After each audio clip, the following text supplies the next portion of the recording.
Hello, everybody, and my Govanen. Uh, right off the bat, what's up, Matt?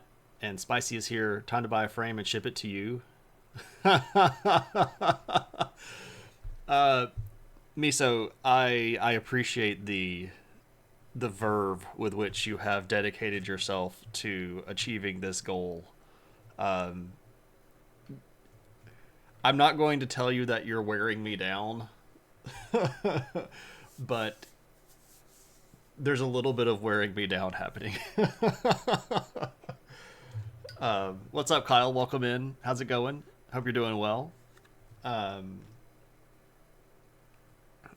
so, hello, everybody, and welcome to History of Middle Earth.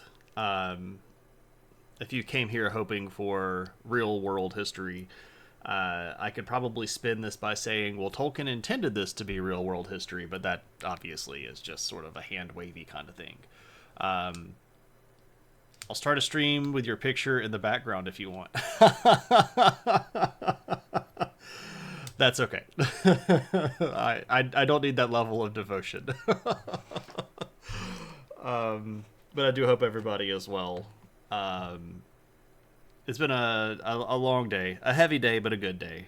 Um, Had a lot of stuff to do, and you're tired of the real world. Give me Tolkien any day. Yeah, that's the angle from which I'm sort of approaching the stream tonight. Right.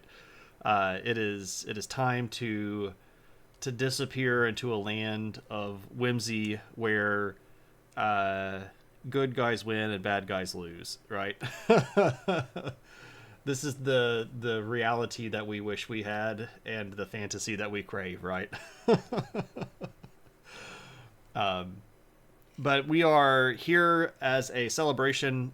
History of Middle Earth streams are always celebrations. Once again, we are celebrating passing a follower milestone. We passed 1,400 followers, so we are here with History of Middle Earth Part 14. We are going to continue the discussion in the second age of Tolkien's world tonight. Lots of interesting stuff happens that doesn't get a lot of attention. The second age is, in many ways, the least attended of the three ages of time. Well, I guess there are 5 or 6 ages, but the least attended numbered age of time. The least attended age of time is probably the time of the lamps. Nobody even remembers that there were lamps, right? I love lamp. But anyway. Um, yeah, there's a lot of chaos going on in the world right now. Cliff, what's up? Welcome in. How's it going? Hope you're having a good one. Yeah, the world as we know it is a weird and terrible place sometimes. For those of you that might be watching in posterity, it is July of 2025. So Google the headlines and you'll see all of the stuff that we're living through right now. Sometimes I feel like I'm recording a little bit of this for the future posterity of some person who wants to do their doctoral thesis 50 years from now on how early education streamers reached their audiences, and they're going to find all of my History of Middle Earth streams and be like, oh, this is what I'm writing my dissertation on this obscure Twitch historian guy named Shane. And I can dream, right? But let's do a little bit of catch up just so that everybody knows where we are, and about what we're going to talk, and then we can sort of get into the meat of the material. So first off, let's go to the map, right? Important. So we are in the second age, and the map looks different than it does in the third age, and it looks different than it did in the first age. Most notably, about a third of this continent here is under the water, and we have this big island here named Elena, and upon this we have the kingdom of Numenor. But we're going to actually be talking about a lot of geography tonight, so I did want to make sure that we could put this into visible perspective. We're especially going to be talking about this region tonight here, the Gulf of Loon, and specifically the Grey Havens. And then we're going to talk a little bit about some stuff that happens down here with this kingdom called Eregion. And then our city here, Ost-en-Edil, we're going to actually get that one founded by the end of stream tonight. And we'll talk about this coastline and Numenor proper. To remind us of Numenor, let us look at the map of Numenor.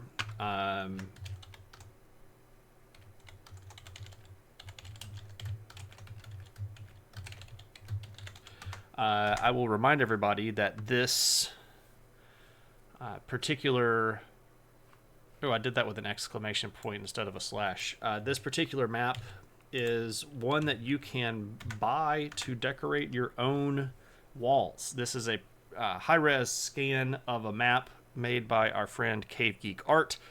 If you are watching Cave Geek Art, all one word, you can go to his website and buy yourself a print of this. I actually have a print of it hanging on the wall right now. Okay, so that's obviously messed up because it's playing a big black rectangle. Well, Claire, I thought that I had fixed that, but apparently I had not fixed that. I apologize. Thank you for the corgi bits. And I had hoped that my tinkering this afternoon had affected proper repairs to the new bit donation alert, but I got that wrong. OMG refund. Claire, thank you so much for your support as always, and welcome in. Hope you're having a good day. But anyway, this is Numenor, and if you want to see all the details of the Kingdom of Numenor, you can do so here. We're going to talk about a lot of this. We're actually going to talk about this little guy right here, this big tower on the northern part of the Forostar Peninsula. We'll be talking about the city over here. And anyway, this is Numenor. It's a pretty cool thing.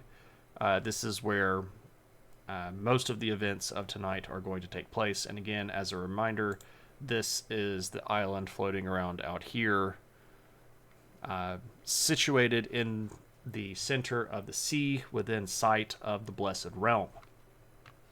I remember the black rectangle from Sesame Street. Well, I was trying to establish a level of what we might call nostalgia value, but not with the black rectangle. I had hopes that would play a little clip from the Goonies where they're finding One-Eyed Willie's treasure, but apparently it didn't work. Not bad. How are you? I'm in a weird place. I feel okay. We're doing okay. I've got a lot of stuff to work on, but we don't need to get into Shane does therapy stuff, right? Anyway, so we're going to begin the night talking about our king at the time, who is a guy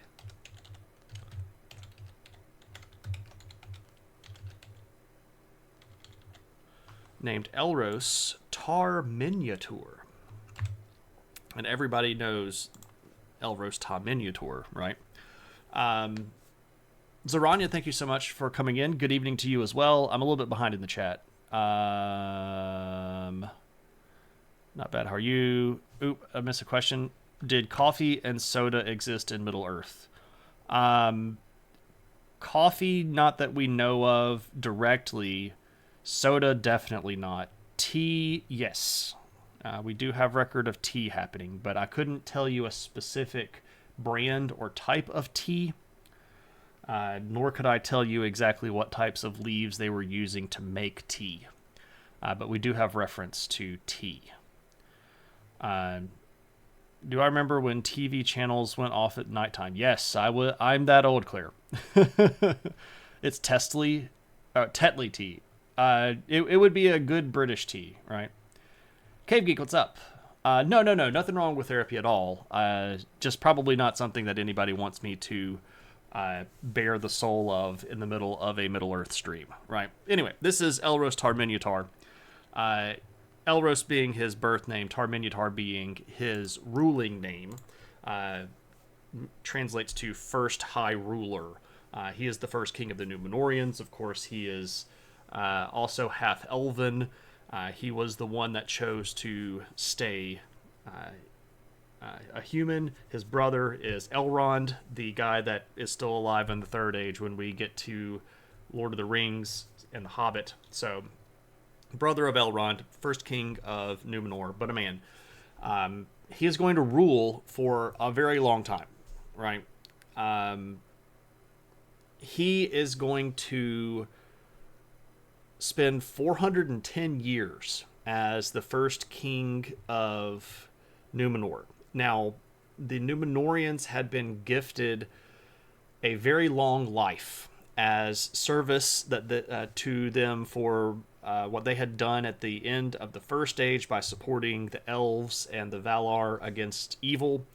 And this long age is a very evident piece of his world, right? Obviously, he lives until he's 500.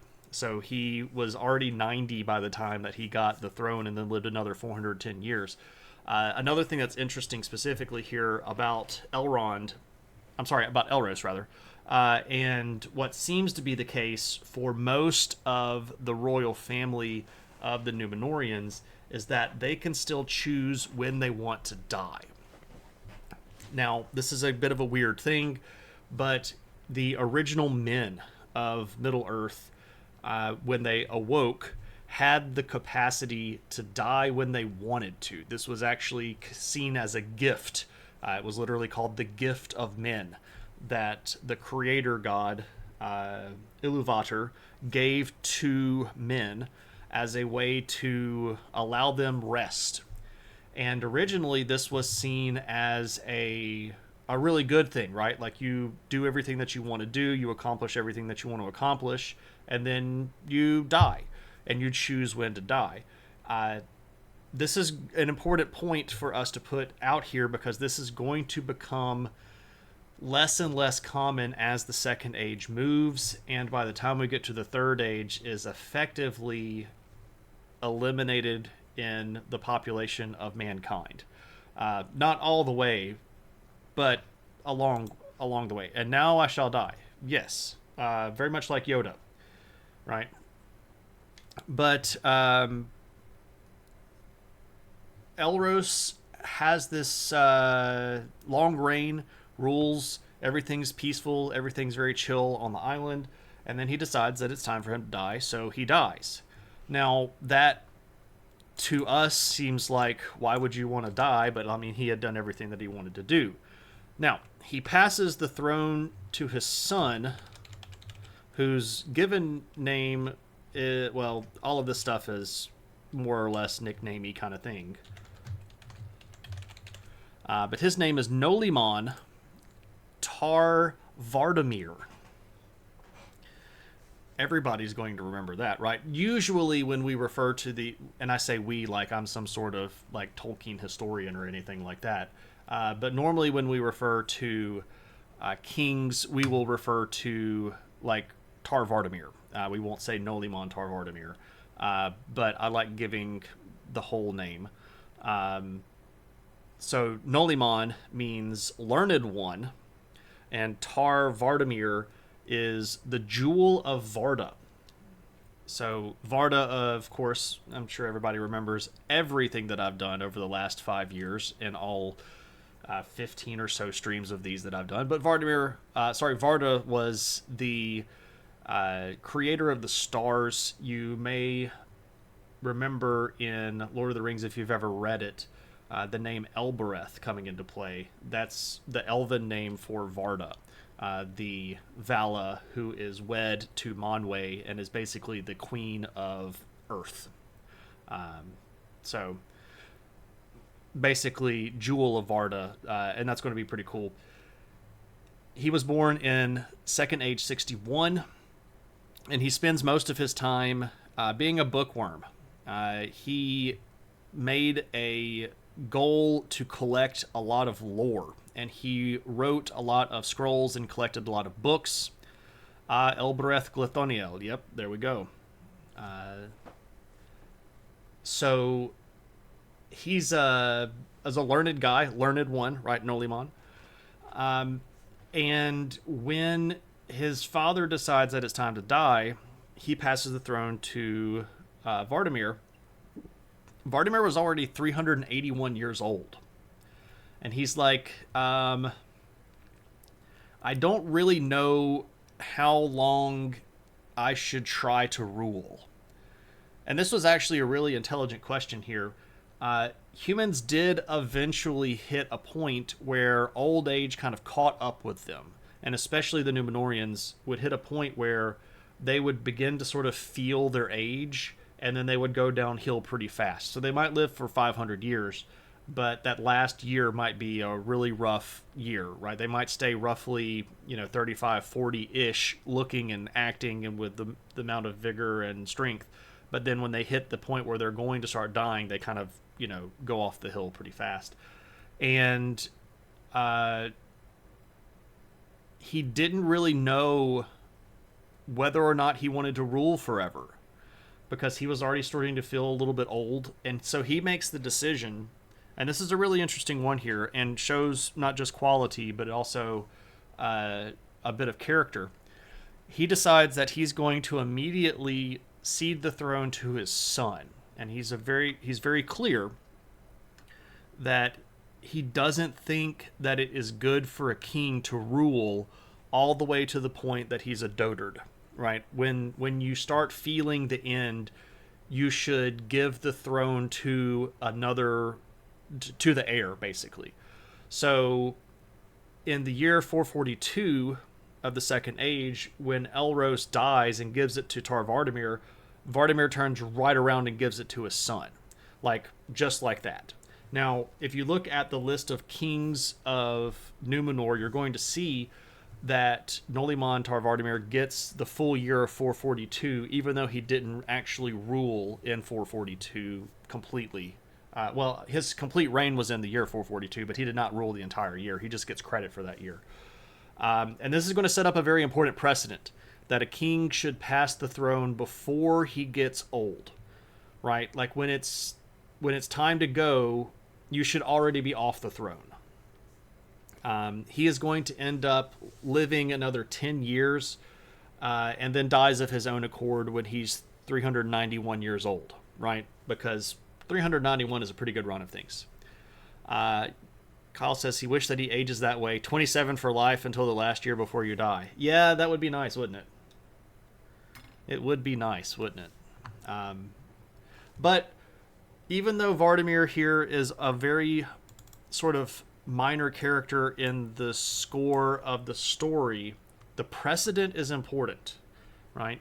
Setting up the idea that we can and should pass the throne before we get old. This is an important concept. All right, so moving on to our third king.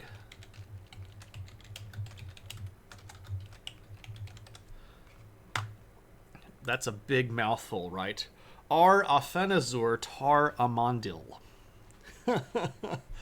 That's a jaw cracker, as you might say about the dwarven languages of Middle-earth. But anyway, Amandil is going to receive the throne sort of suddenly. Didn't really expect it. Thought, oh, Dad's going to rule for a long time, and I'll, kind of pick it up eventually.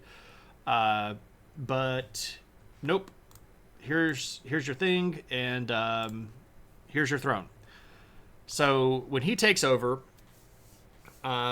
things are going okay. Things are more or less going fine until a little while into his reign. About 50 years or so into his reign, stuff starts happening.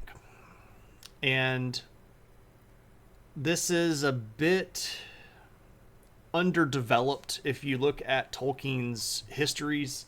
If you're looking at the histories of Middle Earth, or if you're looking at the book The Fall of Numenor, there's not necessarily a lot to go on about what's going on here. You just get sort of like little snippets of things, and you kind of have to piece stuff together. So at some point during the reign of Tar Amandil, a few things that we know go down. So number one,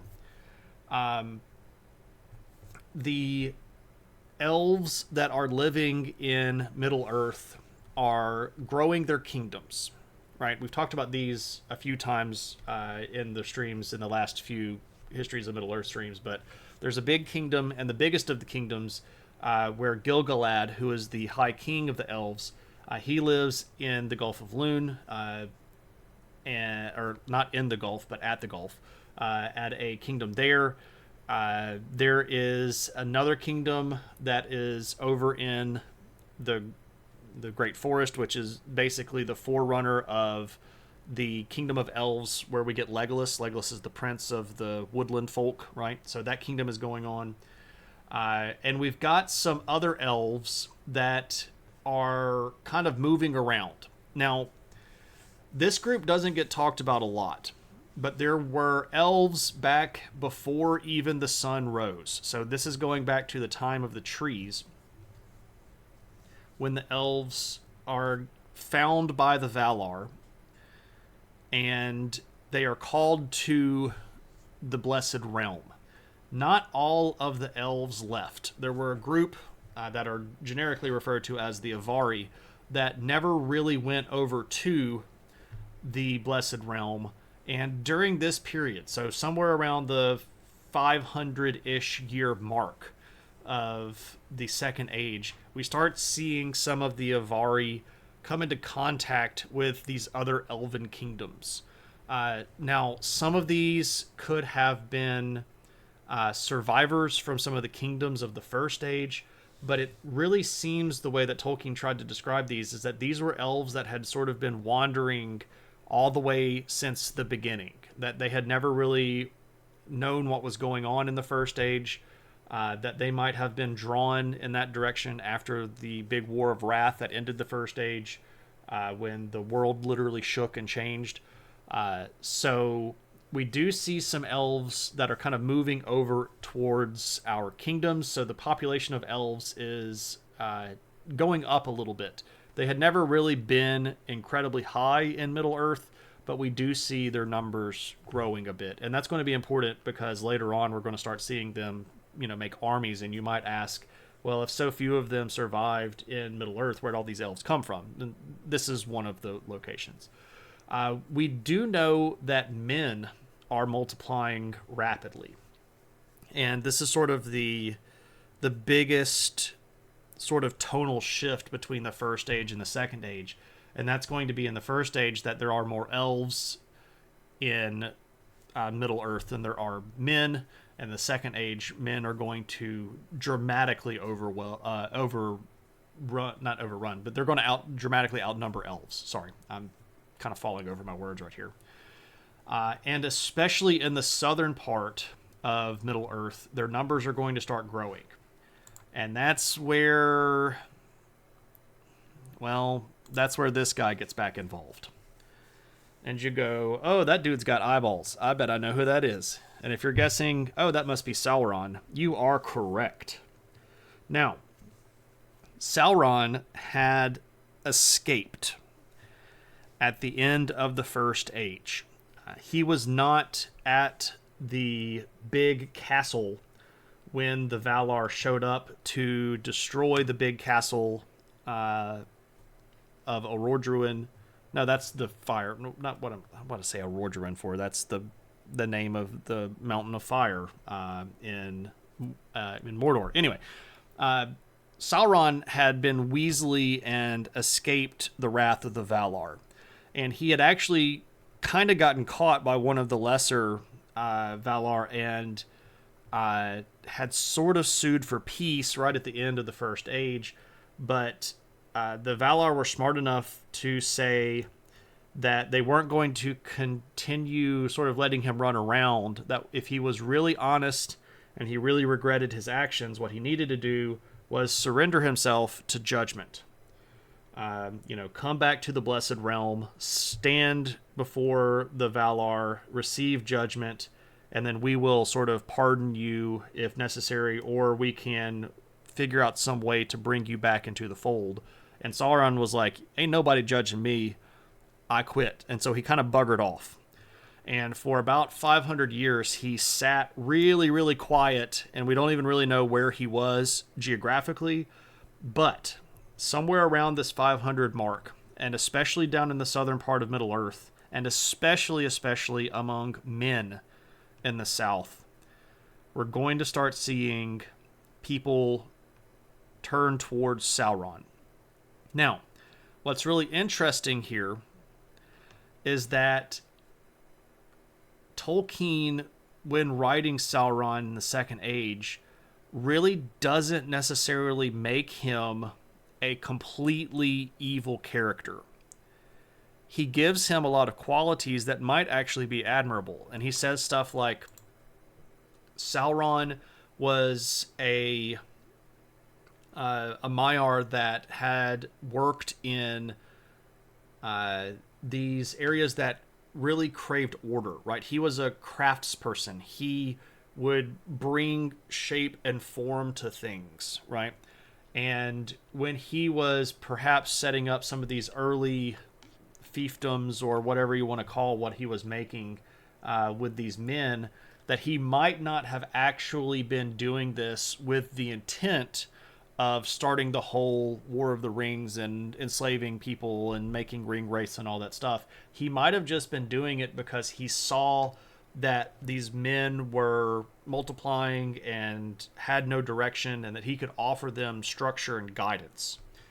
And he desired order and efficiency, and saw an opportunity to make this happen in the world around him in a way that would give him, some happy feels.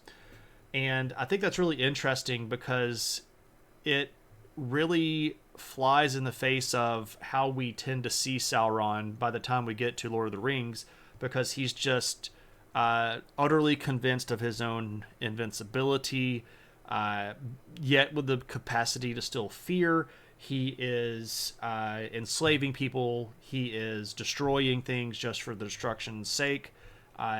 But that changes over time. It does not appear that he was that way, at least during the beginning of the Second Age. So a little bit of discussion about Sauron there, but we're going to come back to him in just a second, because we're going to see some of the other people on Earth kind of catch on to what's going on here. Anyway, so Amandil reigns for quite some time. He gets the throne when he's 250, and he's going to rule until he's 411, and pretty good reign.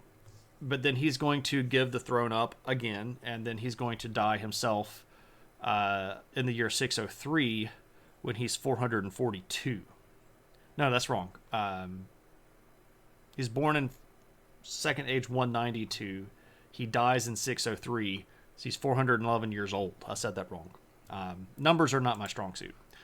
But anyway, so Amandil is notable because we get some exposition about what's happening in Middle-earth during his time. And then we don't really get very much else about him. Which, oh well. That's just what we get. All right.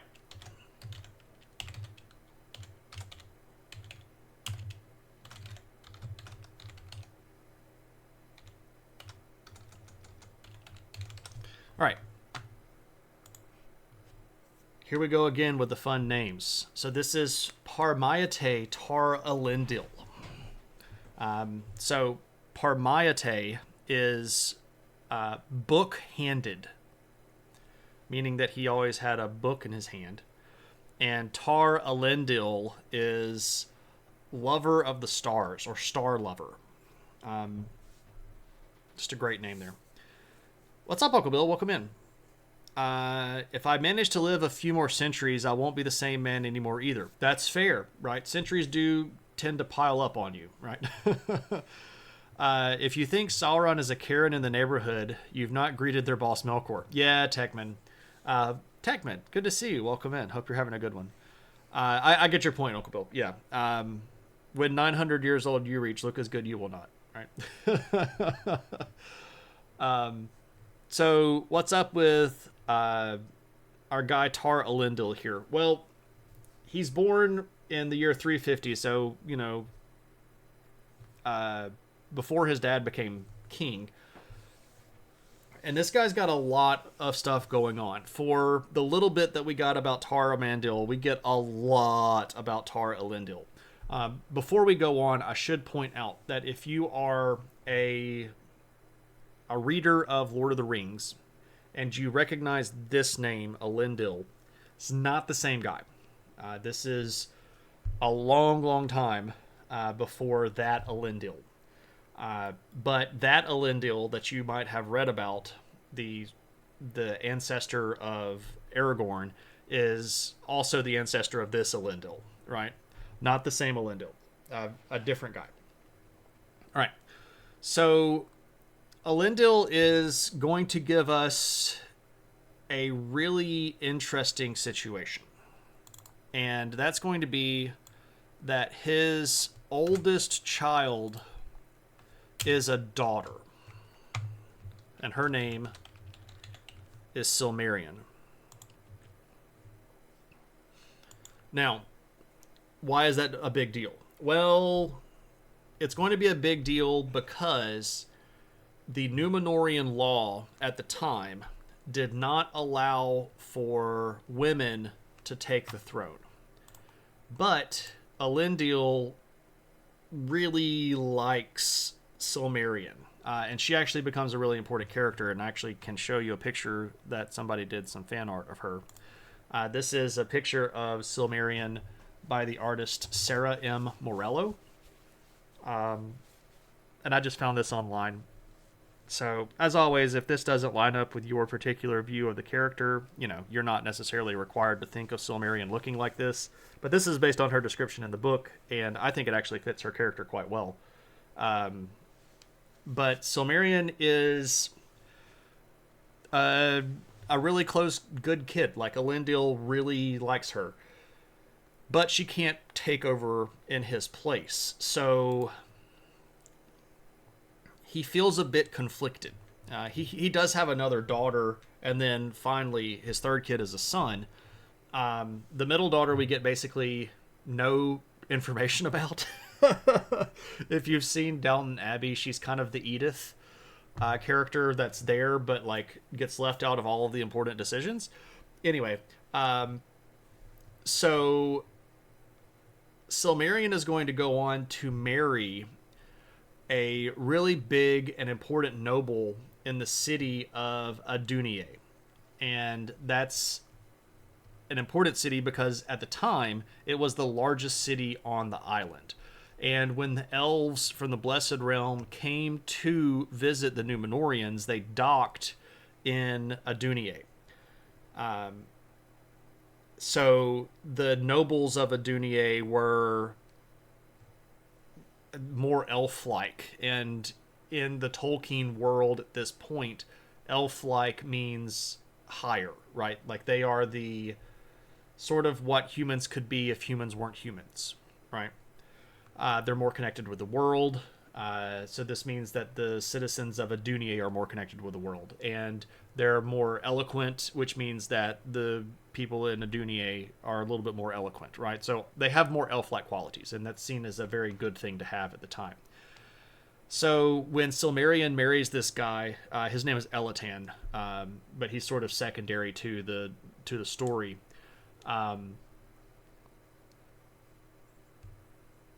Elendil is very conflicted because they have a son, and this son's name is Valandil.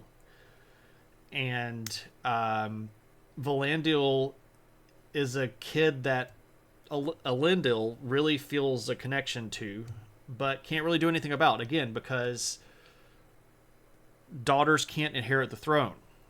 Now, what is a father to do when you want to honor your firstborn and you like them a lot, but you can't really give them the throne. Well, you make a new title.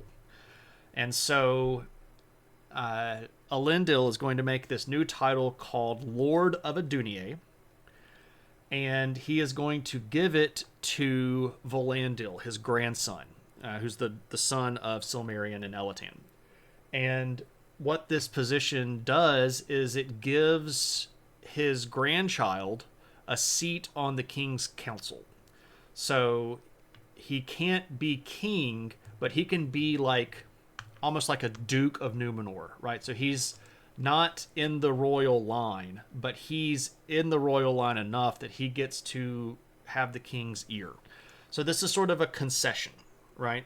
You can't take over, but I can make a new position to you that's sort of like vice king. It's not vice king. It's called Lord of Adunie, but it's an important position that's going to be very, very instrumental in future events. We'll just say it that way. I don't want to get too far ahead, but if you know the story, you know what's going to happen here. Now, so Elendil makes all this stuff happen, does all this stuff, becomes king, makes his grandson this lord. But what's interesting here is that during this time period, in the year 590, is when he takes over. I'm going to get raided run. Oh, is Aristotle going to come raid in here? I know that he said in his title that he was about to raid in. Also, hi, Jalapeno. Good to see you. Hope you're doing well. So Elendil takes the throne 590. About 10 years later, something really important happens. And the thing that happens is that a particular sea captain, I guess I should put his name up here because he really is pretty important.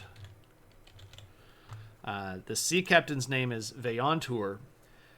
He's going to make the first trip of a Numenorean back to Middle Earth. So this is sort of the return, right? He's Captain Morgan. Well, his ship is actually called the Return. It's in the language of the elves, Intulesa, the Return. So he goes back to Middle Earth and brings a shipload of Numenoreans with him. This is a big deal, and it's a big deal for a few reasons. Number one, the Numenoreans had not been back to Middle Earth since they were transported over to the island of Elena at the beginning of the Second Age. So we've gone, at this point, almost 600 years since anyone on Middle Earth has seen or heard from any of these people over on the island of Elena or the Kingdom of Numenor. So that's a big deal. But also, the people in Numenor had not had any contact with anybody going on over there. Now, they knew from history that there were kingdoms of the elves over there, that there were men over there, but they had gone, again, almost 600 years with no contact, so they don't really know what they're getting into. So Veyantur is taking a pretty big risk here, right? Anytime you sail off into the new world or the unknown, this is a risk, a gamble. So they're going to sail off to Middle Earth, and they're going to land in Lindon, the kingdom of Lindon, where Gil-galad is the king. And Gil-galad and Círdan are going to meet them. I got some images here. So this is image of Círdan. He's the guy that runs the Grey Havens.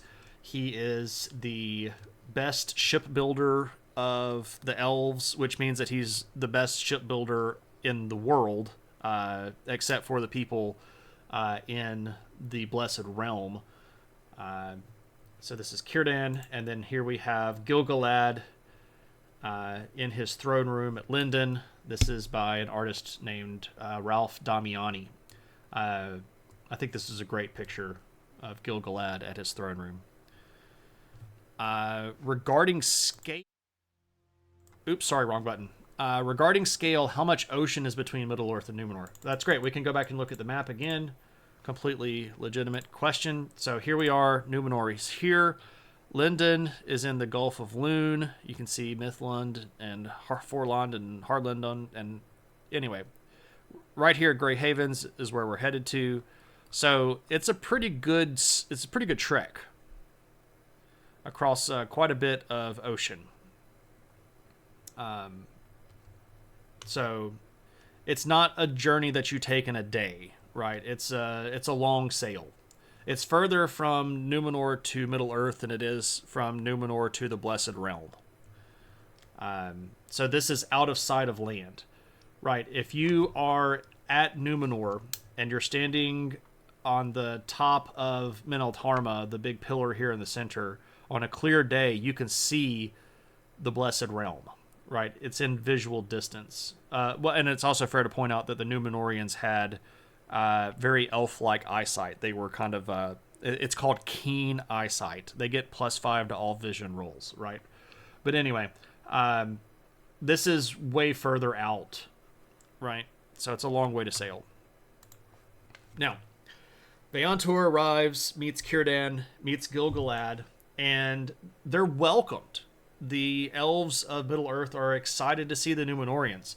A lot of these same elves sent the grandparents of these Numenoreans to Numenor in the first place, because when the Numenoreans weren't Numenoreans, when they were just the faithful men and being moved to Numenor, to Elena to establish Numenor, the kingdom, these same elves were the ones that harbored them for a while, right? So like Elros, before he was king in Armenelos, the capital, lived in the same city as some of these elves, right? So this is sort of not as big of a shock to the elves as it is the men who show up and they go, wait, Círdan, like the Gil-galad? And they're like, yeah, I mean, we've been here forever. And what's really interesting here, and quite fateful, Gil-galad goes, hey, do you want to go see some men? Like, do you want to hook up with your cousins? Because I know where a lot of them are, and we can send an embassy to some of these men, and maybe you guys can meet up and kind of reestablish connections. And Veantor and his party are like, that actually sounds kind of great, right? What's up, Tuna? Good to see you. Welcome in. So they establish this embassy, and they go to the Tower Hills. The Tower Hills are referenced several times in Lord of the Rings. If you've read the books, if you haven't read the books, you don't know where they are. But they're about halfway between the Grey Havens and the Shire, basically. A little bit closer to the Shire. But anyway, they send up this embassy, they set up this meeting, and the Numenoreans meet men. Speaking of men, and other people, right? Space Crime, what's up? Welcome in. Philosophy. What's up, Noger?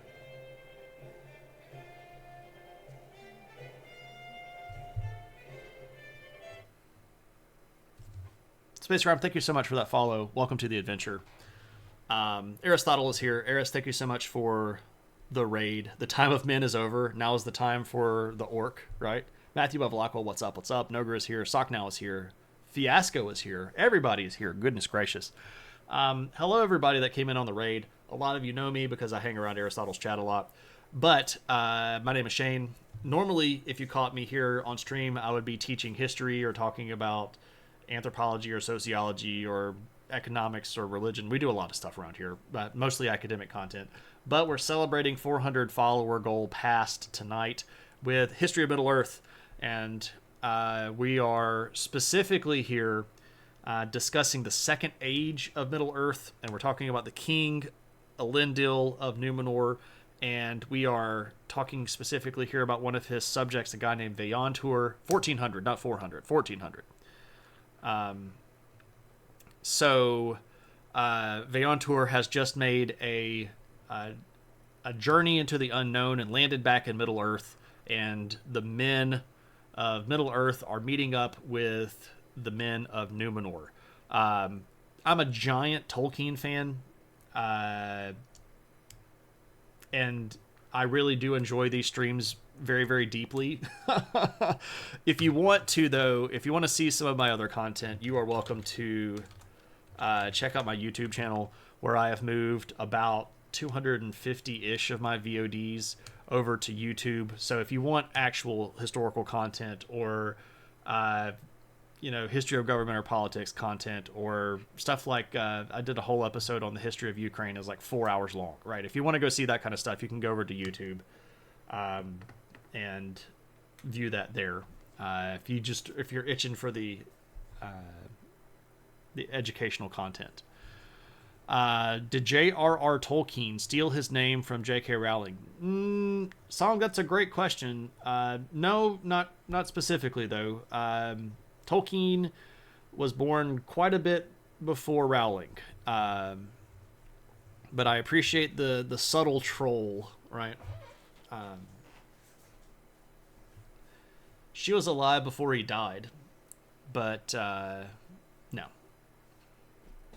She doesn't actually go by J.K. like in her everyday life. That was just more of a writing name because it sounds more writery. But anyway, so brief synopsis for our friends that just popped in. We're talking about a period of time in Middle Earth that's about 4,000 years before Lord of the Rings. And a lot of the stuff that we're going to be talking about ties into Lord of the Rings, but it's pretty far back in time. So if you have questions, you're welcome to ask. If I can give you some synopses to kind of catch you up on things, I'd be happy to do so. If you just have generic Tolkien questions, I can answer those too. But we'll continue here with our story. Me gustaría decir que Tolkien no es mi favorito tan binario en su ética de él. That's fair. It's not for everybody. He is my favorite, though. I guess I could pretty clearly say that of all authors, I do like Tolkien probably the most. I've read Lord of the Rings every year since I was in 3rd grade. And I'm coming up on my, 35th, 37th time reading it or something like that. Who knows? I can't keep up. Last time you went to a physical bookstore, someone was asking an employer if they recommended starting with a Silmarillion. Probably not. If you've never read anything Tolkien and you just kind of want to put your toe in the larger pool, The Hobbit is a good place to start, right? But there are a couple of other books now. If you want to, and like what's really interesting, if you want to get into the Silmarillion now, there are actually some books that can kind of warm you up to get into the Silmarillion. Specifically, there's one that's called The Children of Hurin. I'll type it here in chat. If you want to read the Silmarillion, but you're worried about the fact that it's written very historically, start with The Children of Hurin. It is a fully fleshed out narrative that comes from the more historical story that's in the Silmarillion. And if you can kind of get that as a primer to get into the Silmarillion, it's a good kind of gateway to get into it. But I wouldn't tell anybody that had never read any Tolkien to jump straight into the Silmarillion. It's not written to be a novel. It's written in a historical saga form in some parts, and it's written in an historical chronicle form in other parts. And those are not the same as novels. Tolkien was very well read. Of course, he was a professor of linguistics, and he had read all sorts of things. But he's familiar with various genres of literature. And the opening part of the Silmarillion is a creation myth. And it's not a novel, right? If you read it like, oh, I'm going into this to reading a novel like you would read The Lord of the Rings, it's very different and it can be quite jarring. So you have to know a little bit to kind of prime yourself to get into it. But Children of Hurin is actually a novel. And it's written in narrative form, and it's really, really good. It's so sad, but it's really good. With all the lore you talk about, is it strictly directly from Tolkien's work, or does any of it come from other sources, even if it includes his son's work? So when I talk about Tolkien stuff, like what I'm doing right now, is from several different sources, including a lot of stuff that Christopher Tolkien published, because the vast majority of the information that we have about the Second Age did not come out before Tolkien died. The Silmarillion was published after he died. He never actually finished it. He had it in what was probably like an 85 to 90% form. But Tolkien could spend literally decades on that last 10 to 15%, just getting all the details just so. He was very detail driven and wanted to make sure that everything was perfect. So when he passed away, there was a large portion of the Silmarillion sort of constructed, and what Christopher did was edit it in a way that more or less got it to what he felt his father was headed towards, and then got that published. But there's a larger series of books that's called The Histories of Middle-earth. It's 12 volumes. It's very big. You can find it sometimes on sale. I don't actually know if it's on sale at Amazon Prime or anything like that, because it's Prime Day. But there's also been later books, like this guy right here. If you want to know specifically about the Second Age, I greatly suggest this book. This is The Fall of Numenor by Brian Sibley. This came out just a few years ago, and at this point, like, Christopher Tolkien has even passed away, and but Brian Sibley is one of the most well-respected Tolkien scholars alive, and this is a collection of basically all of the Second Age material that we have, put together in a chronological single volume. Because if you want to get all of this stuff, you're going to have to go through 12, well, not 12, but more like 4 or 5 different volumes of the Histories of Middle-earth and pick out little bits here and there. But there you go. This is the book to go to if you want to get one book and read about the Second Age. A really nice edition of the Silmarillion is on sale for $40 right now. I know that one of the books that covers the Silmarillion stuff, the Beren and Luthien book, is on sale for half off. I'm quite tempted to get it right now. It's one of the books on my book list. If I have a Amazon wish list. So if you see anything on there that you're interested in, you can message me and say, hey, why this book? And I'll tell you why. But a lot of that is like Tolkien related and inspiration, and stuff like that. And then there's like kind of a random book here or there. But anyway, let me catch up with chat.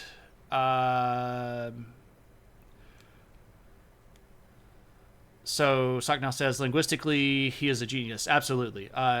He knew more languages than I think I'll even ever try to learn. Tolkien could speak 14 something languages, I think, including several that he made up from scratch on his own, which is just kind of crazy. Sohn, what's up? Welcome in. Remember when Fire and Blood came out for George R.R. Martin and people lost their minds and hated it because they didn't know it was a novel? Oh, it wasn't a novel. Yeah. So like, you have to kind of approach different books in the Tolkien universe with a different mindset. Like, if you go into the Silmarillion expecting it to be a novel, you're going to be very deeply let down. It's much more like the appendices at the end of Lord of the Rings. So if you've read the stuff that takes place at the end of the Return of the King, so the story ends, with Sam getting home after seeing Frodo and Bilbo and Gandalf off. And then there's like another 120 pages, right? That stuff is much more similar to the writing style of the Silmarillion than any of the previous narrative stuff is. Luminance, thanks so much, man. Much appreciated. Is it the Alan Lee illustrated edition? You have that one and love it. May or may not have almost all of the HarperCollins illustrated editions. That's fair, sure. So Song asks, and I'll read this one out because this is going to be a good conversation that we can keep in the VOD. You read a while back that Tolkien wanted to create a modern day fairy tale or mythology for England. Is there any truth of that? Yes, actually. One of his goals was to create a great northern epic he had read a lot of stuff like the Iliad and the Odyssey and the Aeneid, and these were all happening in the Mediterranean, of course. And these were these great foundation stories for Greece and Rome that they had built their histories on top of. But there wasn't really anything like that for England. And England had all these different genres and mixes of myths, from Celtic stuff to Germanic stuff to French stuff to Viking stuff, right? And he wanted to find a way to meld all of that into a sort of unified story that could explain the history of England. And in the earliest versions of the concept, he even intended the stuff that we would be talking about now to be the legitimate history of England. He abandoned that idea pretty quickly,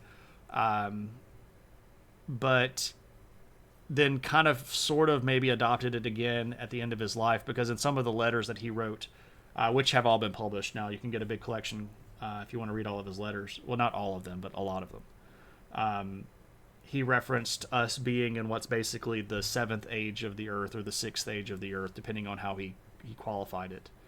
But he called this the Christian age that began, at this point, 2,025 years ago. So we're in an age that would continue from the ages that we've seen before. The Lord of the Rings ends at the beginning of the 4th age. So that would be, if you are interested more in Tolkien's creation of the Lord of the Rings and his inspiration, I would encourage you to go check out my YouTube. There's a playlist on there called How He Got There and Back Again, which is a lecture series that I made for local university a couple of summers ago. They asked me to put together some lectures on Tolkien's inspiration, and it's a lot of historical background. It's a lot of his life, but it's also a lot of like how he actually crafted the stories and how everything kind of fit together. And you'll get a lot of this same sort of information in much more detailed location there. This is History of Middle-earth number 14. You can also go see the other previous episodes of this series on my YouTube channel under a playlist called History of Middle-earth. So if you're just super Tolkien, you can go watch probably almost 2 days worth of Tolkien content, right? So I'm a giant Tolkien nerd. My bank account doesn't think that's fair. That's fair, right? That's fair. Yeah, giant Tolkien nerd. Anyway, let's continue with our story. So we were talking about King Elendil, who is the king of the Numenoreans. And we talked about Veantur, who was a ship's captain who sailed off to Middle-earth. This is the first time in roughly 600 years that any of the men from Numenor had gone back to Middle-earth. They hung out with some elves for a little while, and then they met some men. So this is men that had not gone to Numenor. And the meeting is actually kind of a weird one. So first off, when the Numenoreans show up and meet these men who had stayed behind, these were men that had not gone to Numenor. So they're just sort of like, hey, men. Those men looked at these Numenoreans almost like they were elves. They were super impressed.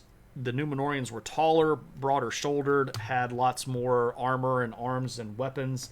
They were more regal, more eloquent, and these men who had kind of been scratching a living in very disorganized cities, if we could even call them cities, probably more like villages, for the last 600 years, saw these men and they were just like, holy crap, what are those guys? And they found out that they couldn't speak together very well. 600 years between linguistic splits ends up causing some problems with communication. So it takes them a little while to even get to the point where they can communicate. And when they can communicate, they can't really communicate super well because a lot of the words had changed, and the Numenorean speech had a lot more elven influence. Most of the men that were in Middle-earth at that time didn't speak elvish languages, right? So They do end up meeting and having a really good time of things. And what's really interesting here, and it's important for us to note, the Numenoreans start teaching them. They teach them things like, hey, we've noticed that you all have a hard time finding food. We can teach you how to farm. Right? We can teach you how to do stuff like stone crafting, because apparently the men that had stayed behind after the fall of the First Age didn't remember how to build stuff out of stone. They were still building things out of like wood. So let's teach you how to do stone crafting. Let's teach you how to do metalworking and stuff like this. And this is all just like, I think there were 14 or so Numenoreans that were in that first venture back to meet the men of Middle Earth. This is soap. It will help. What's up, Hook? Good to see you. Doing better than reasonably expected. I'm doing okay. Song, you're very welcome. I like to be thorough when I answer questions. Mostly because it gives me an opportunity to talk more, and also because it helps me exercise the gray matter, right? Digging all this stuff up. Also, I can't stress this enough. I'm a giant Tolkien nerd. I really do love this stuff deeply. It makes me happy on the inside. Anyway, so just in this first embassy, these Numenoreans are bringing wisdom back to the men of Middle Earth. And the men of Middle Earth are just completely blown away by how gracious and how smart and how kind and cunning these guys are. And as soon as they leave, they go off to sort of better their entire world, and they go, are they going to come back? Right? Are they going to come back, or was that just some sort of like weird fever dream where the gods showed up and taught us how to grow stuff that we can use to survive, right? And then they disappeared, and now we're on our own. Like, are they coming back? They do end up coming back, obviously. But Veyantur gets back in the ship and sails back to Numenor, and upon landing and meeting with the king, Elendil, is greatly praised. This is a big, big deal, because he's bringing back stuff from the elves. He brings back all of this knowledge of what's going on in Middle Earth, and it really... this is me reading between the lines a little bit, but it seems like this gives the Numenoreans a new purpose, right? That they had been happy, they had been resting on their laurels, they had been multiplying their numbers, they had been observing the the commandments of the Valar and worshiping Iluvatar the right way, but they didn't really have anything outside of their own to sort of drive them, right? They didn't have anything that was like a calling or a deeper purpose other than just enjoy your rest.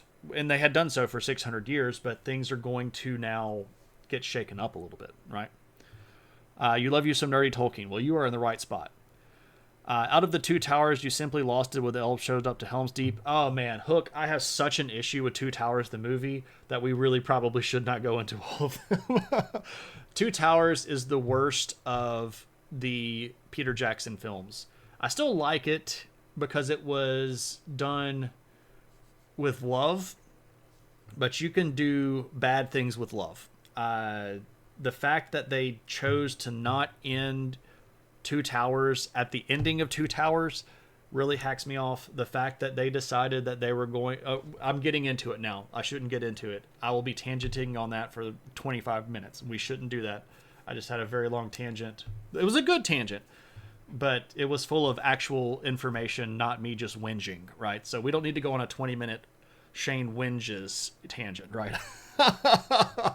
We'll try to stay a little bit more on track with that. But I hear you, right? I hear you. Silver, what's up? You're a nerd for my Tolkien nerdness? I appreciate you, man. It's good to see you. Sandy says, wow, I'm handsome. Thanks. I describe myself as aggressively okay looking. You can't decide who's more handsome, me or Eris. Eris is a handsome dude. He's a good looking guy. Right? You're testing the water. Amazing production. Fantastic casting and acting. But please stop changing the actual matter. Yeah.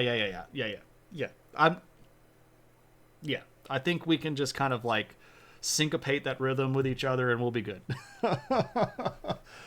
Anyway, Veantor gets back, shares all of this news, and Elendil is just like blown away. Like, oh man, this is great. This is such really cool stuff. And Veantor gets just like blown up in popularity because everybody wants this guy to talk about stuff. They all want him to tell them about Middle Earth, what's going on over there, how are the elves, how are the men. You know, he's got the best story that anybody has in Numenor at that point, so everybody wants to get, you know, get the news from him directly. Now, interestingly, not everybody is super excited about going off to Middle Earth. In fact, Elendil's son, who's a guy named Ermion, who will end up, he's the heir, by the way. Ermion is the youngest child of Elendil, but the only son, so he's going to inherit. He doesn't really care very much about the shipping or the going off to Middle Earth. It's not really his thing. What he would rather do is astronomy, and he wants to chart the stars, and he gets his dad to give him permission to build a really big watchtower up in the northern part of Numenor. It's a star, but like the peninsula that goes up the north is called Forestar. So Ermion builds this big tower to look at the sky, and he doesn't really ever get into the sailing thing. But it's interesting because pretty much everybody else does. And Ermion gets married off to Veantor's daughter, right? So Veantor gets so much prestige that his daughter marries the prince and becomes the future queen of the Numenoreans. Her name is Almerian. And this is going to set up a little bit of discord. Not the program Discord, but while Elendil is still on the throne, he's excited about sailing. His son Ermion, not big on sailing or adventure, but then Ermion has a son with Almerian, and this guy's name is Anardil, and he'll end up being king in the future. But Anardil is all about the sailing. His dad, you know, not so much. His granddad and his, like, both granddads are on board. Pun. Not intended, but appreciated. But this sets up a weird situation where Ermion doesn't like his son going off to do all of this stuff. But Anardil, who is the, you know, future king of Numenor, becomes this great adventurer. Right before Veantor dies in the year 725, he actually goes with Veantor on what ends up being Veantor's last journey, which is to Middle-earth. So now the grandson of the king is going over to meet with the elves. He goes again just a couple years after that. He goes again just a couple years after that. And on the third trip, he actually starts mapping stuff. So he's going up and down the coastline of Middle-earth trying to find all the different places that you can land. And then he goes again after that. So the grandson of the king, big on sailing. We'll come back to that in just a second. What history am I specialized in? I don't like to specialize. I like to learn all of it. I have a lot of different areas where I would consider myself to be high-level skilled. I really like Native American history. If you ask me, like, when you were getting your degree, what did you study? My master's in history is in ancient imperial history. So Bronze Age, Iron Age, Classical Age. So if you ask me a question about Bronze Age or Iron Age or Classical Age, that's technically what I'm specialized in. But I also could talk to you for 15 hours about the history of Japan, or India, or Central Asia, or Sub-Saharan Africa. You know, like, all of that stuff is fascinating to me. I I'd try to learn all of it. It's hard to do, and obviously I can't learn everything. How do I like the game Age of Empires? Oh, I've definitely played Age of Empires before. It's somewhat accurate. I'll give you that. All right, so we have an interesting situation here because Elendil is getting to the point where he's going to decide that it's time for him to die. Now, I know quite a bit about Chinese history. So there are a couple of signs of the throne. And if you'll remember from earlier, if you came in with the raid, you didn't remember this, but Elendil's oldest child is a daughter named Silmarion, and he liked her a lot and likes his grandson from that line a lot. So he's going to split the heraldry or the items here, and there were a couple of items that were passed down through the lineage of the kings. One of them is this ring. This is the Ring of Barahir. Barahir was one of the first men that ever met elves. And he received this from Finrod Felagund in the First Age as a sign of friendship between elves and men. So this is one of the oldest relics that had ever been given to men, and it was one of the symbols of the kings of Numenor. The ring is going to go to Silmarion's line. So this is to the line of his eldest daughter. So this is going to go to his grandson Valandil, who again can never be king because he's from the daughter line. The staff, which I don't have a picture of, the symbol of office is going to go to his son Irmion, who is going to become the next king here in the year Second Age 740. So Elendil reigned 150 years, but it was a very eventful 150 years. He's going to die in 751 of his own volition. He doesn't commit suicide; he just dies. If you came in after the raid or after I discussed this, men, especially highborn men, had the power to die when they wanted to. This was not considered suicide. This was embracing the gift of the gods, because men would weary and tire as opposed to elves who were eternal, right? So men got to die when they were tired. And when I say die of his own accord, it's not like he went and hung himself. He just decided that it was time for him to die. So he was 401 when he died. Now, if I pick a story that fascinates me the most, oh my gosh, that's too many. that's just way too many. It's hard for me to pick the most. I'd be here all night going, oh, and there's also this one. Oh, and there's also that one. And then there's this one. And then there's that one. I find a lot of stuff very fascinating. All right. Now, let's take a little bit of a trip back over to Middle-earth. I need to make a tier list for stories that I like. I will never finish that tier list. I will never finish that. Let's talk a little bit about this kingdom, Eregion.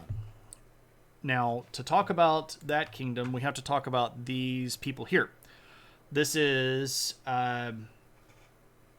frequent Tolkien illustrator Ted Naismith.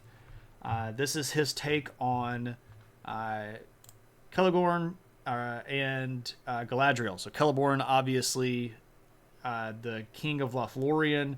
Galadriel, queen of Lothlorien during the Lord of the Rings.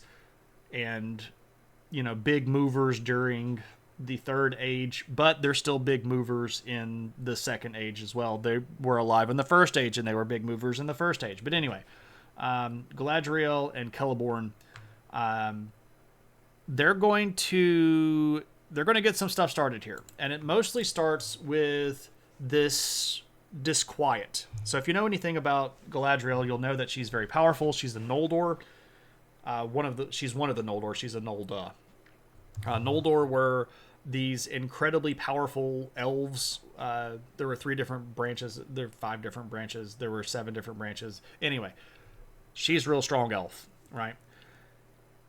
And she starts getting this kind of like feeling, and she has magical powers, and she can do some predicting of the future, and she has a portent. She feels that something is troubling her, and this thing that's troubling her is coming from the east of Middle Earth. She has a disquiet, if you will, and so she decides that to try to figure out what's going on, that the elves need to do something, right? So they move from where most of them were in Linden, that region around the Gulf of Loon. They move south and to the east to Eregion, right? And they found a really big kingdom here in the year 700. And this is the area on the western side of the Misty Mountains, and it's basically just on the outside of Khazad-dûm, right? So Khazad-dûm, of course, being the greatest kingdom of dwarves at this time period. And this is going to be on purpose because the dwarves had never been completely anti-good guy, but they had also not always been very reliable supporters on the good guy side. And what we're hoping here, if we can move some elves down by Khazad-dûm and form a new kingdom called Eregion, we can build this friendship, right? We can get the dwarves kind of on our side. And it turns out to work really, really well. One of the elves that comes with Galadriel and Celeborn is a pretty important dude named Celebrimbor. I don't think I actually got a picture of him, did I? No, I don't have a picture of Celebrimbor, which is kind of dumb. I'm sure that there's one out there.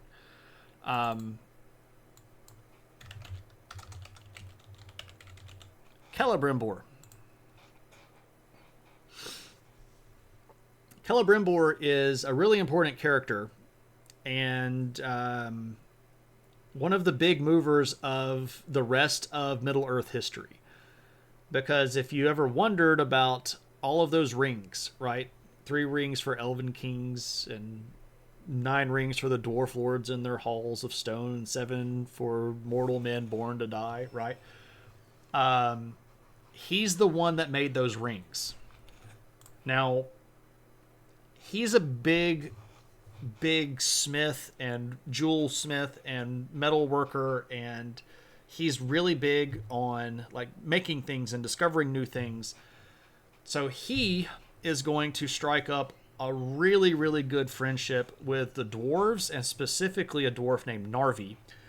If you've ever read Lord of the Rings and you get to the point where the Fellowship is trying to go under the Misty Mountains, and they find the door to Moria, but it's shut, and you can see the drawing that Tolkien made there. The door that they're looking at, that's made out of Ithilien, the Starline stuff, it says this door was made by Celebrimbor and these runes were carved by Narvi, right? So that friendship that made those doors that we're seeing in Lord of the Rings starts now during the Second Age. Now, Celeborn is not really the biggest fan of the dwarves. Celeborn had been in this region that had directly suffered from some dwarven attacks that led to Celegorm's own lord being killed. This is in Doriath, and then later on some stuff that happens in another kingdom called Nargothrond. Basically, the dwarves were trying to get their property back. It was a big mess. Elven kings died. Celeborn's not really super trustful of the dwarves, but a lot of the elves of Eregion are really big with the dwarves, and this is good because this is kind of what Galadriel hoped for. And the rings that come from this are going to be in the hopes that they can sort of address this disquiet, but that's later on, right? If you've seen any of the show Rings of Power, all of that is happening after this time. All right. All right, some chatter back and forth. Is there any thematic parallels to the old age of people that live in Lord of the Rings compared to the old age of people that live in the Old Testament? Maybe, but I don't know if that's necessarily exactly what Tolkien was after. He was much more interested in stuff like Viking sagas, Germanic sagas, and stuff like that. You just know Celebrimbor from the Middle-earth Shadow of Mordor game. The games are good. The plot line of those games is garbage. Absolute garbage. They should not be taken as any kind of valid. They are bad, bad, bad. Especially the second one. The second game, which is Shadow of War, is atrocious when it comes to lore. Don't expect that lore to be accurate. It's almost all wrong from Jump Street. Anyway, so another thing that happens about 50 years after the foundation of Eregion, we get the building of this new city. This is a Alan Lee sketch of Ost in Edil, which is the new capital that gets built. So this is the capital city of Eregion, according to, an interpretation. And one of the things that gets founded here in this city is a group called the Gwaith y Myrdain, Gwaith y Myrdain, because vowel order is important. It's not IA, it's AI. This is the Jewelsmiths. So basically the Jewelsmiths Guild of Austin Edil. This is going to be the big group of people that start making rings. Right. But they very quickly become the best makers of things in Middle Earth. And some people even claim that they are the best that has been since the First Age, including all of the previous elves. Except for this one guy named Fëanor, who is not a person you would want to emulate. He's a fiery kind of guy. All right. So that's what's going on over at Middle Earth. We need to come back over here real quickly and talk about the last of our kings that we're going to talk about tonight.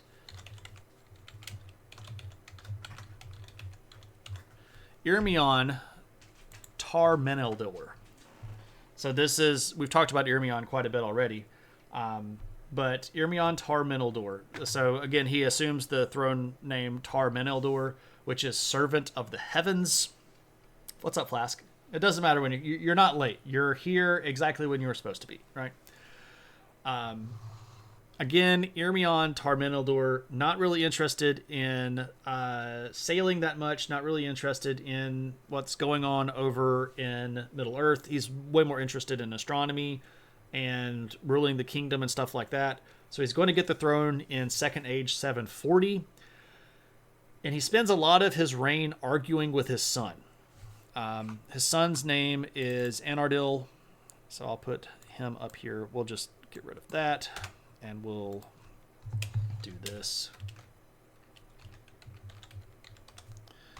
Meneldur. Ooh, that's like all in caps, isn't it? Oh, I've got the caps locks on.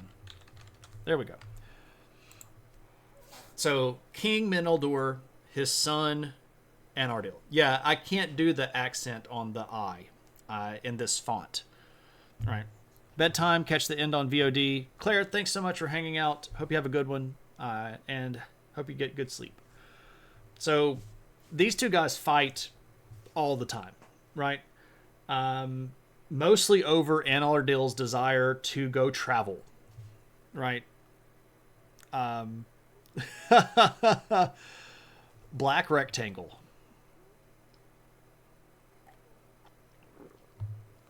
I will do my best to have that fixed before my next stream, Claire. I apologize for not having it fixed. I thought I had it fixed last stream and I didn't, and now I thought I had it fixed this stream and apparently I didn't either. Censorship. Get this off the screen for a little while, right?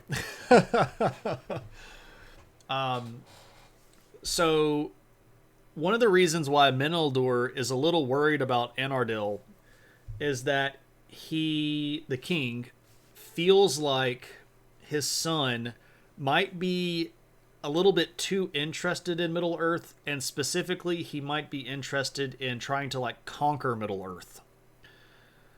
You're just trying to give the people a break. Claire, I appreciate that. They probably needed one, right? There's only so much of this that you can take at any one time, right? Black Rectangle is your favorite Tolkien character, right? The Black Rectangle of Sauron, right? More rectangle. More is the word for black. Mordor is black land. More being black, door meaning land. So black land, Mordor, more rectangle. I tried, okay? I don't know what the elven word for rectangle is. There probably isn't one. But anyway. Anardil isn't really interested in conquering Middle Earth. He just wants to go explore. He's got the itch for travel in his blood, and he wants to go find stuff and do things.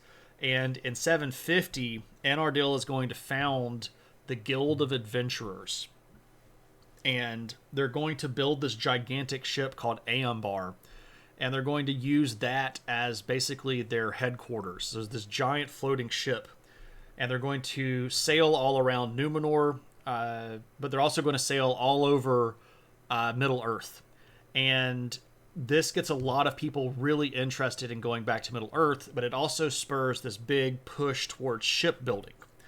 And Meneldur is really worried that all of the forests on the island of Elena, where the Kingdom of Numenor is, are going to get cut down.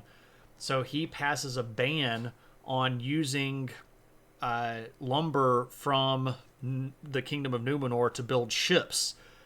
And he thinks that this is going to like stop his son and all these adventurers from going over because they're not going to have any ships. But what they end up doing is going over to Middle Earth and teaching the men over there how to grow and chop and process lumber. So then they'll build the ships over in Middle Earth.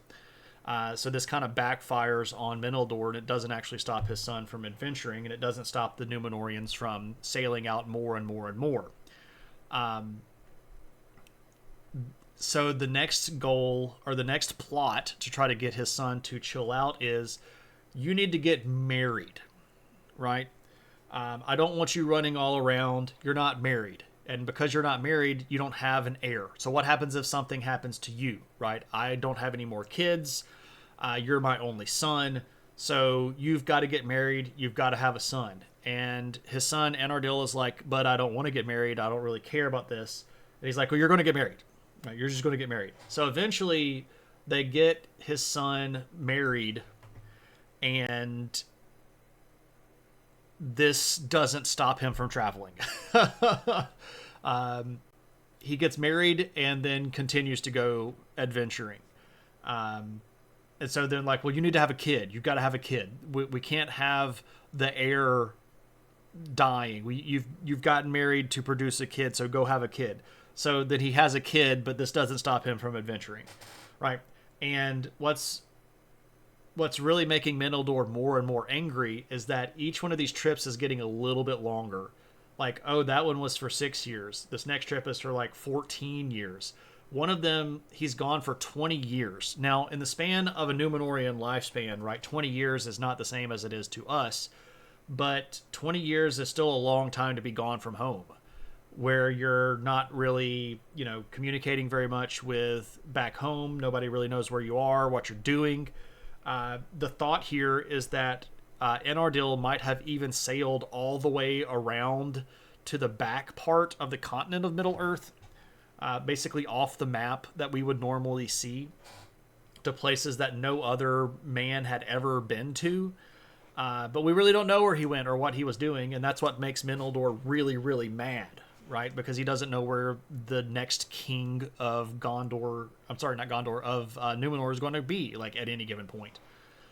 But in the year 882, there is a very fateful journey.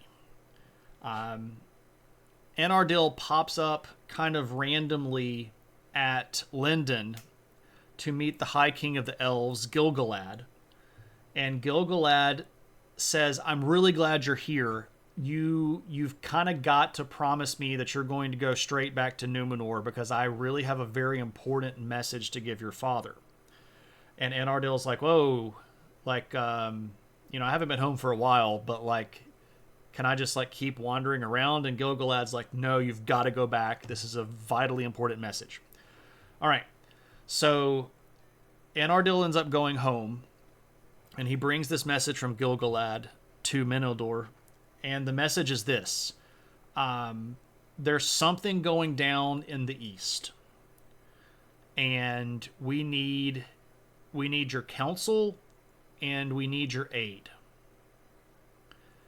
And Gil-galad kind of impresses to Anardil that this is a big deal. Like, this is, again, the High King of the Elves talking to a Numenorean, so talking to a human, and saying, it's bad, we don't know exactly what's going on, but we need your help. And so when Menildor hears this, he gets really freaked out, right? Because this is arguably the most powerful individual in Middle-earth asking for your help. And Menildor doesn't really know how to respond to this, because he doesn't want to go. There are dwarves around at this point, Rethius. They're at Khazad-dûm. They're mining a lot. They're producing a lot of really cool stuff. The dwarven population at this point had not completely recovered to the point that it was at the end of the First Age. But there were some movements towards that. And a lot more of the dwarves from over Middle-earth had congregated at Khazad-dûm.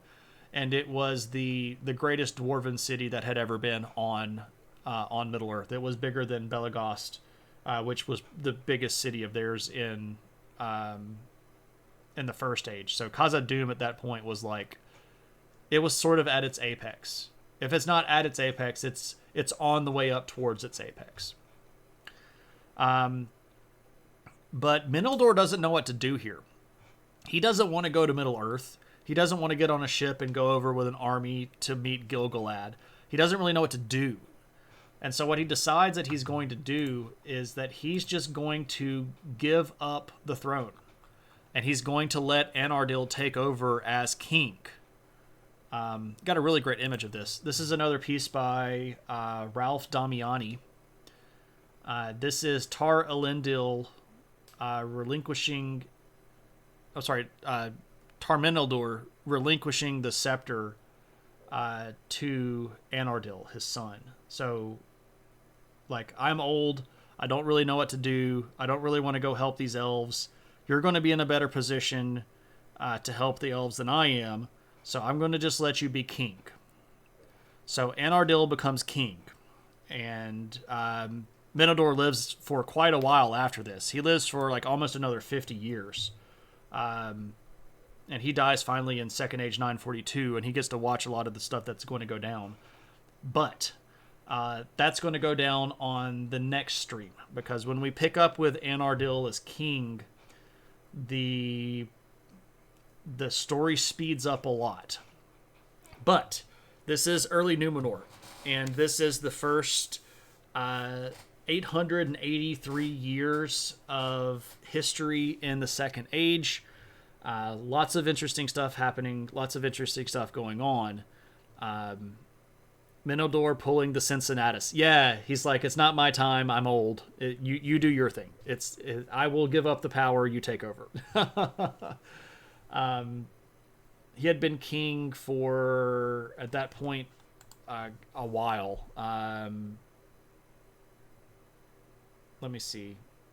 He got the throne in 740, so he'd been king 142 years when he finally gave it up. 143 years when he gave it up. Which is a little bit more than 8 times being... was it 6 times for Cincinnatus?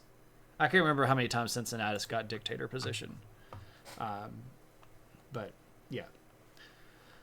All right, so that is where I will kind of wrap up my stuff. But if you have specific questions about Lord of the Rings things, or if you have any Tolkien questions, or if you have any follow-ups to any of the stuff that we covered tonight, by all means, feel free to ask.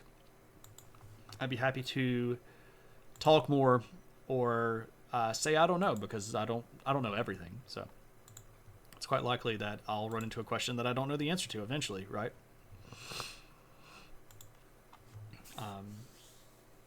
Who my favorite characters are?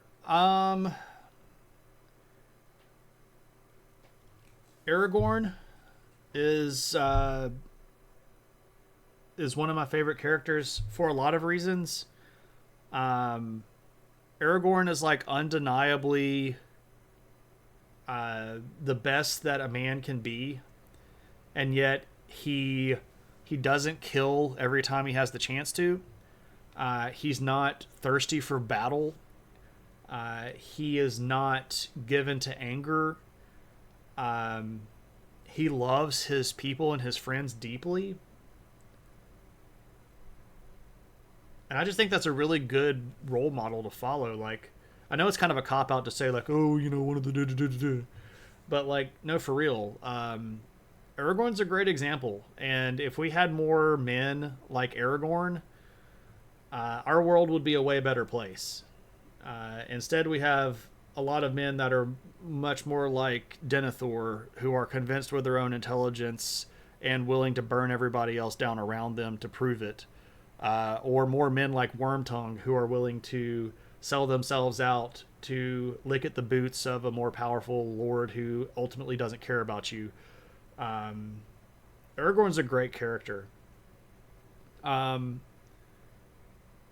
If you want to know my favorite character in the First Age, there's an elf in Doriath named Beleg, Beleg Cuthalion, which is Beleg the Strongbow.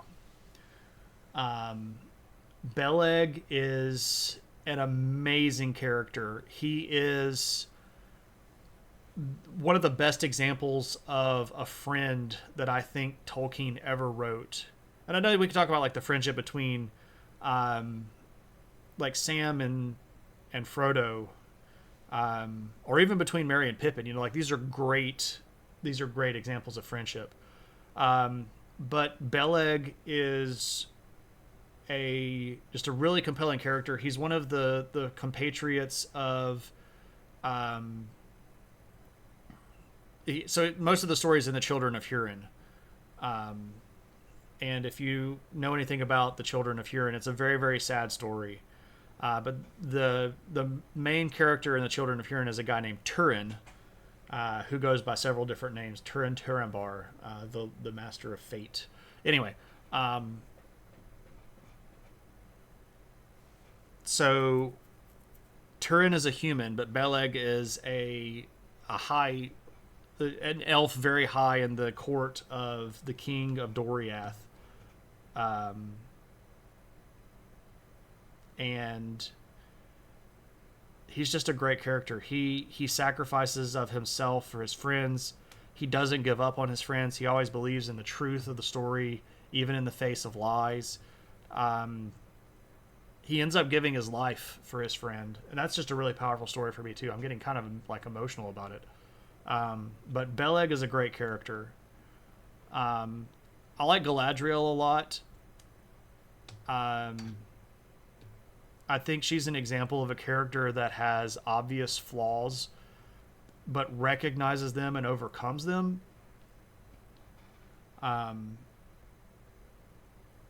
Like the scene in Lord of the Rings where Galadriel gets tempted by the ring is such a powerful scene, because like she has the opportunity to become everything that she ever wanted. And if you know anything about Galadriel from the First Age or the Second Age, it makes that scene so much more powerful, because she had wanted from thousands of years earlier to be able to take care of her people, to provide for her land, to wipe out evil, to bring back peace and prosperity to the elven race. And everything was like right there within her grasp, and she's just like, no, it's not my place to do that. I'm just going to diminish, and I'll go to the west, and I'll just be Galadriel and farm and grow flowers and stuff. And that's just such an awesome scene of having everything that you want, and it's not even the same for a human, right? This is an elf. Like, she was one of the Noldor. She had been alive since before there were stars in this. Well, no, not stars. Before there was a sun and a moon, right? She's that old, and everything that she ever wanted was right there in front of her, and she recognized that she was too fallible to take it. Such a powerful position. Oh man, there's so many good characters in Tolkien. Man, I could talk about that forever. Boromir, yeah. You've heard that there's some dispute that the elves are not immortal, just really long-lived. Oh no, they're immortal. Their spirits, what make them up. They're the. I don't like using the word soul because it's not a soul. Tolkien didn't use the word soul, but their spirit is eternal. You can destroy their body, but their spirit is eternal. So even if you killed an elf, like if an elf died in a battle, that spirit gets sent to the blessed realm where it can be reincarnated. And we do have evidence of elves being reincarnated and coming back to do other really cool stuff later, right? So the spirit of an elf is immortal. You can destroy their bodies, but you cannot destroy their spirit.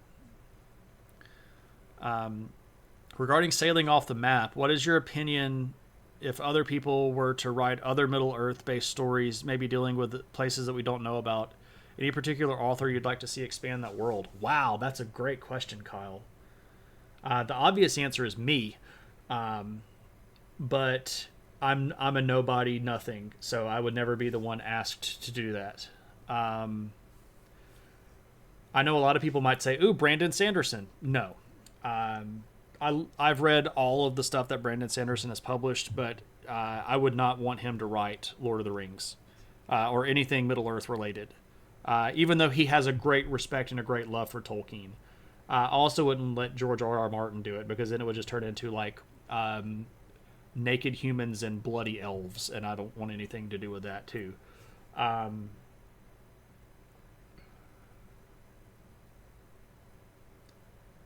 I don't actually know who I would trust to write more into the Lord of the Rings stuff. Maybe if she was still alive, Ursula K. Le Guin.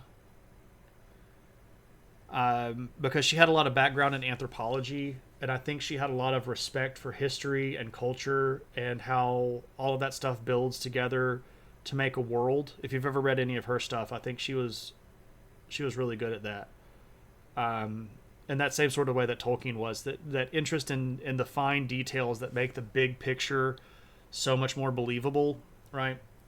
I mean, I don't think that she was the best writer ever, but I appreciate that specifically about her. Man, that's a tough question. I don't know if I could pick anybody specifically. Like, of all the people writing today, I don't know if anybody immediately stands out and goes, "That's the heir of Tolkien."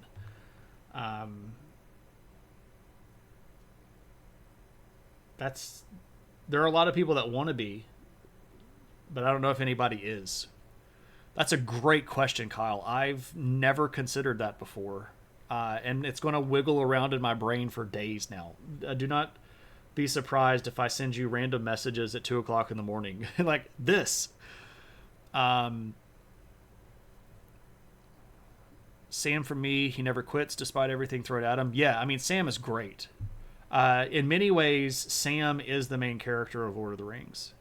And this is something that Tolkien even talks about. Sam is the everyday person that rises above himself and then goes back to being himself and is better for it because he doesn't think more highly of himself. Sam is such a great character. You love you some Pippin, eat, drink, and cause trouble. Hey, there's nothing wrong with that either. You love Boromir because he fails, but he redeems himself in the end. He's got flaws, but he's also got an inner strength. Yeah. I mean, Boromir is a great example of a human, and I think it's really important. And this is done better in the book than it's done in the movies. But Boromir's death scene in the book is really, really important, because Boromir, and I know this gets back to me having like an Aragorn kind of thing, but when Aragorn is holding Boromir at his death, right? So Boromir's literally dying and he's in Aragorn's arms. Aragorn forgives him, and in that moment we get the paragon example of man, right? And in the book, and I mean in the movies too, but like in the book, there is no greater man in any of the stories in that book than Aragorn. And we look to Aragorn for our guidance and our moral compass, and we see him doing things where he's critical of himself, but he's also sure of himself, and he doubts, but he also is stern. And anyway, when he's holding Boromir, and he's like, you know, you've done what you needed to do. You're my brother. You know, go on. And Boromir says, I would have, you know, like I recognized you as who you are. And Aragorn then like gives him this really great funeral, which got left out of the movies almost completely. But like it broke Aragorn's heart, and in a way that makes Boromir a more powerful character, because his fall and redemption arc happens mostly off screen, but you can see it affecting the other characters, and the way that it affects the other characters gives you evidence of Boromir's character. And it's just handled very beautifully. But again, I'm a giant Tolkien nerd, and I've read these things so many times that like I know, you know, the song that they sing to the north wind and the west wind and the south wind, and Boromir tarries and I grieve. And that line gets me every time. Anyway. Galadriel is self-aware and has restraint for sure. Being able to respawn if they die makes them pretty immortal. Yeah, exactly. Quick save and quick load elves. Right.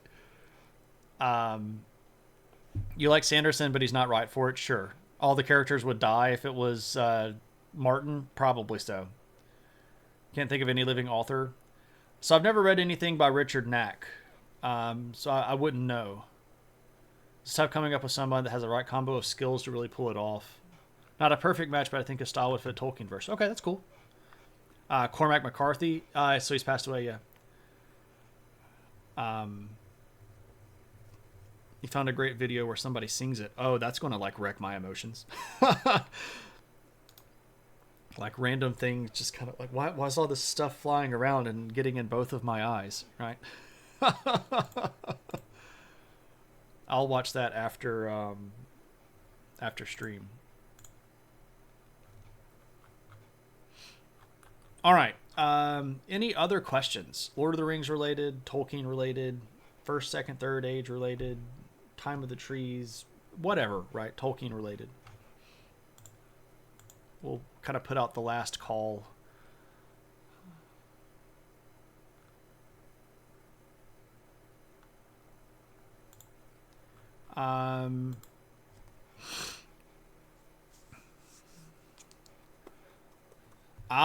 The religion angle. I mean, I get where you're coming from, but I don't know. I think that's one of those areas where I have to let people believe what they want to believe, even if I don't believe the same way, if that makes any sense, right? Like, I don't want anybody else telling me how to believe, so I shouldn't do the same thing to them. Do I ever think about Tolkien's experience in World War I shaping his writing? Yes, I did almost an entire stream on that, right? Like, I did almost 2 hours on how much that affected him. Retheus, I don't know if you've seen that. This is like the third time I've, like, tooted my own horn. But Retheus, go check out my my YouTube series on Tolkien's inspirations. The second episode especially is got a lot of World War I stuff in it. And it's very clear that it had a big impact on him. He didn't actually write any Lord of the Rings stuff in the trenches of World War I. I know some people are like, he was writing Hobbit in the trenches. No, he wasn't. He didn't even have an idea for the Hobbit at that point. If anything, he was trying to work over lines of poetry that would one day go on to be poems. The first thing in Lord of the Rings / Middle Earth history is a poem about Arendelle. Is the first character that gets named in the larger Middle Earth mythos. Oh, for sure. I mean, he was at the Battle of the Somme, and like he was on the front lines. It directly impacted him. Yeah, The Hobbit was written for his kids. There was a lot of poetry from World War One. One of the books that I used to use when I taught world history was a book of poetry from British poets that had been through World War One, and I used that as a primary text when we talked about how bad World War One was.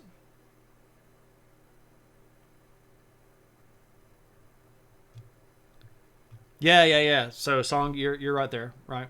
Let me get you the link, Rethius. I'll pull it up here on Amazon and link it for you. Um,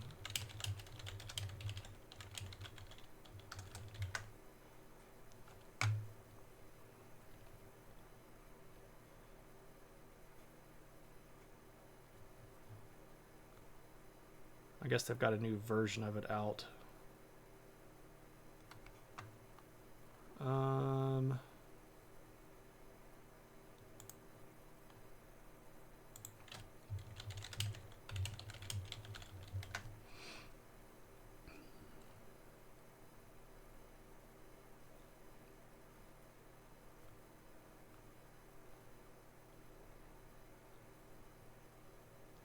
I'm trying to find like the specific one that I used.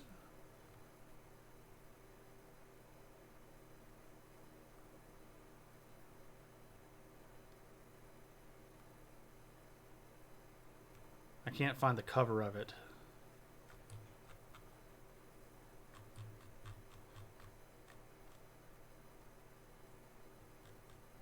Oh, okay. They've moved it from the regular line to the classics line. Whatever.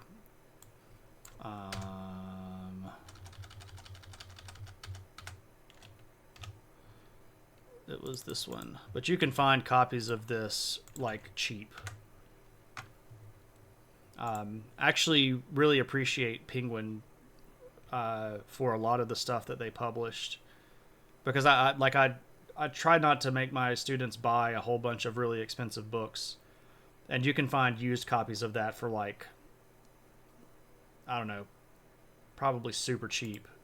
Yeah, like on Amazon, there are used copies of it for $5. And if you want to just find the title page of that, or not the title page, but the table of contents for that, like all of the poems that were written are ones that you can find for free on the internet just by searching for the writers. So, all right, Zaranya, thanks for hanging out. The Christmas stories Tolkien wrote for his kids were wonderful. Yeah, so the letters from Father Christmas is what Flask is referring to here. So every year Tolkien would write a letter from Father Christmas to his children.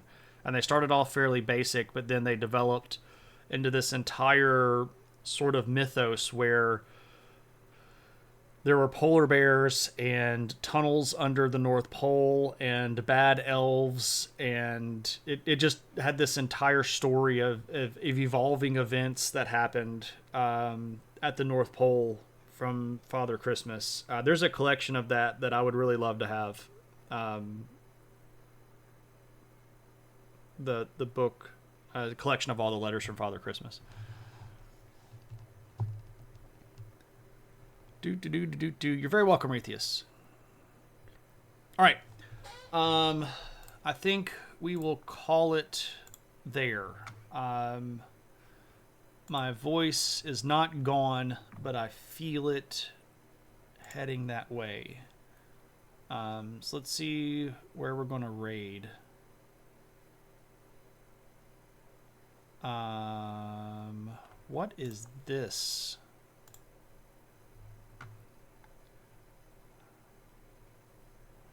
One of the streamers that I follow is streaming, but I don't know exactly what's happening here. So let's see what this is about.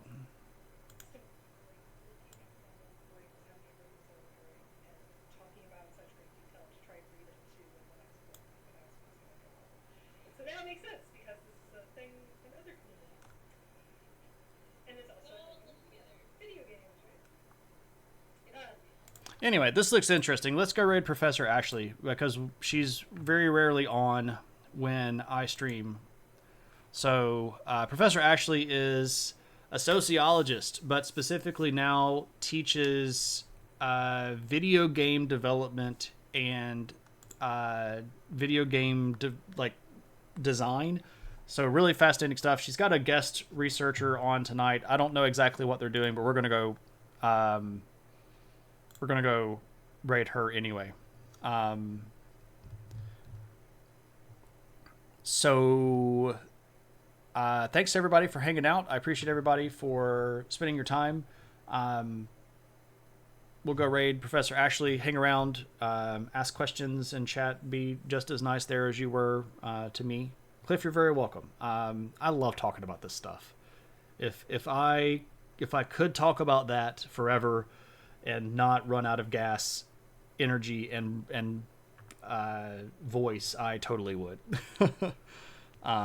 But thanks everybody. Hope you're having a good day. Hope you continue having a good day. Have a good weekend. I'll be around sometime, probably working on a model kit.